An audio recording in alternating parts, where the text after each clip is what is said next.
Hey everyone and welcome back to another video. In this video, I'm going to show you how to find your tax documents on the M1 Finance app. Now this video is going to be particularly useful for individuals. Let's say that you want to go ahead and find your tax documents on the M1 Finance app. How do you actually go ahead about doing so?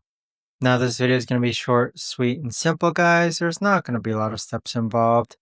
Now, in order to do this, what you're first going to do is log on to the M1 Finance app, then click on the profile icon in the upper right hand corner. Now, from this page here, go ahead and click on Documents, and then this is where you're going to be able to find your account statements, account documents, tax forms, etc. But there you have it, guys. That right there is the best and easiest way that I know of to actually go ahead and find your tax documents on the M1 Finance app. If you guys know of a better or easier way to actually do this, let me know in the comments down below.